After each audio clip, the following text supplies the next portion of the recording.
Fala aí pessoal do YouTube, beleza? Aqui é o Toshio. Eu vou começar uma série de dicas de Excel, mas primeiramente eu gostaria de falar sobre o ciclo de uma função Excel. Por quê? Primeiramente porque vai tornar muito mais simples as futuras aulas e também para você se familiarizar um pouco mais com alguns termos que eu posso utilizar, como parâmetro. Será que alguém que está iniciando com Excel sabe o que é um parâmetro? Então, para não me tornar redundante e toda aula ter que falar a mesma coisa, então esse vídeo é uma base, tá? Então eu não vou colocar a mão na massa aqui. E para aí depois vocês ir para os demais as demais videoaulas. Então, se você já entender, já tem uma base, pode ir direto para lá, ou então vem aqui só para entender o que eu estou falando nas demais aulas, ok? Então vamos lá. Ciclo de uma função Excel. O Excel ele trabalha então, ó, tem os parâmetros, que pode ser um ou mais ou nenhum, tá? Eu vou dar um exemplo depois para ficar bem mais claro. Ele manipula o dado e retorna o resultado. Para quem já estudou processo, vai ver que é muito parecido, ó. Entrada, processo e saída. Opa, alguém não entendeu, né? Como assim? Ó, vamos supor, eu quero fazer um carrinho de brinquedo. Então, quais são os parâmetros de entrada ou a entrada?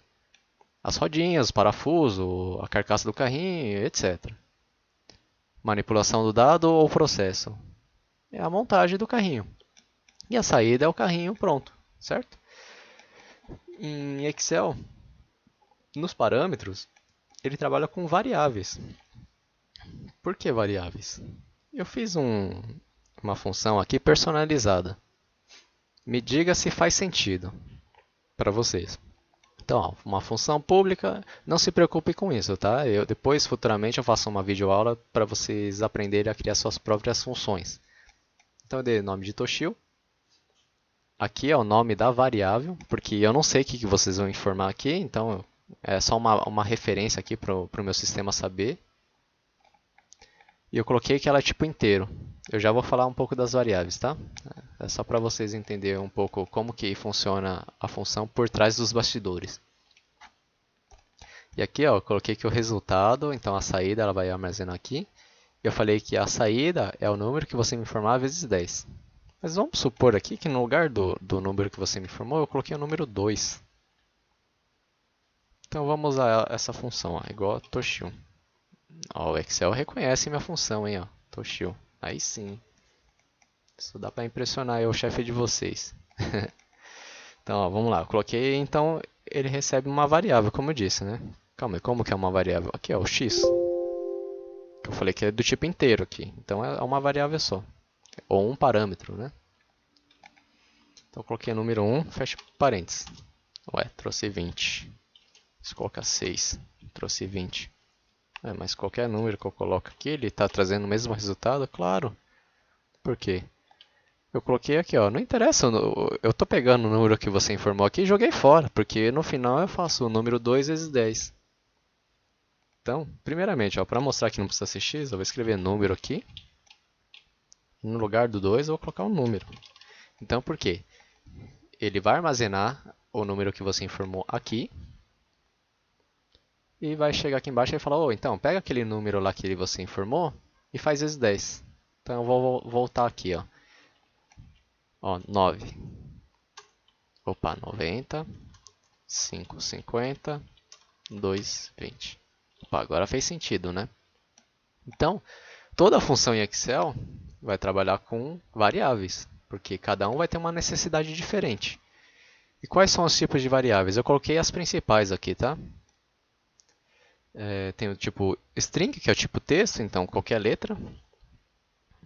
Ou então, se você misturar letra com número, vai ser um tipo texto também. Double, números com ou sem casos decimais. Então, normalmente quando você vai trabalhar com valores, né? Integer, é aquele exemplo que eu dei, então é números inteiros, vai de menos 32.768 a 32.767. Longo, são números inteiros longos, então vai esse número gigantesco aqui. Tipo date, que é o tipo de datas. Variante, esse aqui é uma variável muito legal do Excel, que ela trabalha com qualquer tipo de dados. Então ela aceita data, inteiro, string, seja o que for. Mas daí você se pergunta, mas por que então não é sempre variante? Porque igual nessa função que eu mostrei aqui, que eu criei, faz algum sentido eu deixar você informar aqui uma letra? Se eu estou fazendo o que você me informar vezes 10, se eu colocar uma letra A vezes 10, não vai multiplicar a letra 10 vezes, né? Então não faz sentido, ok? Então por aqui a gente consegue limitar também o que o usuário vai digitar como parâmetro de entrada. E tem o Boolean. O Boolean trabalha com dois tipos de informações, verdadeiro ou falso, que o verdadeiro pode ser representado por 1 e o falso por 0. Essas duas variáveis aqui, ela é bem legal de se explicar na função C. Futuramente eu vou fazer uma videoaula só da função C, vai ficar muito mais claro para vocês entenderem. Bom, então vamos voltar aqui. Agora vamos descobrir como que eu sei quantos parâmetros uma função tem. Ó, nessa função que eu fiz aqui, como é minha, você vê que ela não te dá dica nenhuma. Mas ó, vou utilizar a função C. C abre parênteses. Quantos parâmetros tem aqui? Os parâmetros são divididos por ponto e vírgula. Então, ó, teste lógico, ponto e vírgula, valor se verdadeiro, ponto e vírgula, valor se falso. Então, quer dizer, a função C trabalha com 3 parâmetros. E a primeira observação. Em que parâmetro que eu estou? Estou no primeiro, segundo, terceiro. Quando você não digitou nada, é simples, eu estou no primeiro. Mas olha aqui, ó, teste lógico está em negrito. Então, vamos supor, ó, coloquei aqui, ó, 1, ponto e vírgula, valor se verdadeiro ficou em negrito. Ó, ponto e vírgula, valor se falso. Então, aqui, quando você estiver utilizando, às vezes, várias funções uma dentro da outra, aqui é uma base para você saber em que parte da função que você está. Outra dica. Uma curiosidade aqui antes. Pode notar que o valor se verdadeiro e o valor se falso está entre colchete. O que isso quer dizer? Toda função que tiver parâmetros entre colchete quer dizer que ele não é obrigatório. Então você consegue utilizar uma função sem declarar aquele tipo de parâmetro. Agora, outra coisa aqui. Vamos supor que aqui ó, eu abri e fechei vários parênteses. Isso acontece muito, viu? Aí você fala, caramba, e aí, será que eu fechei todos? Ó, a dica ainda continua aqui, certo? Então quer dizer que você não fechou todos. Ó, se eu fechar mais um, a dica some.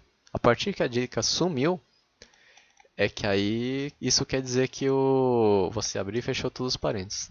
Vou colocar aqui, vai dar um erro, porque se eu sumir, porque o que eu escrevi aqui não faz sentido nenhum, né? Agora, um exemplo de função que não precisa de parâmetro de entrada. Igual hoje. Ó, abri e fechei parênteses, sem informar nada. Me trouxe a data de hoje, 21/11/2015. Vamos entender como que ele funciona aqui. O parâmetro de entrada não faz muito sentido, porque eu não sei a data de hoje. Existe alguma coisa que eu poderia colocar para me trazer a data de hoje? Acho que fica meio difícil, né? Porque eu não sei, justamente eu estou perguntando para o Excel. Aqui o Excel faz? O Excel também não sabe. Então, não tem parâmetro. Como que ele manipula os dados? O Excel não sabe, mas ele sabe quem sabe. Ficou meio estranho isso aí.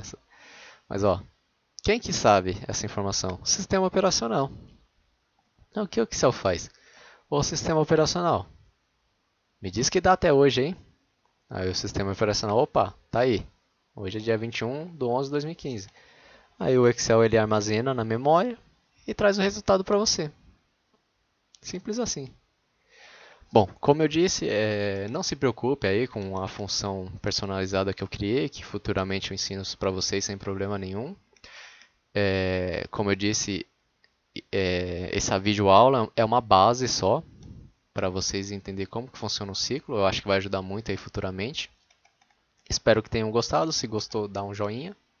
Se não gostou, faz uma crítica construtiva aí que eu aceito com todo prazer, que eu quero melhorar meus vídeos.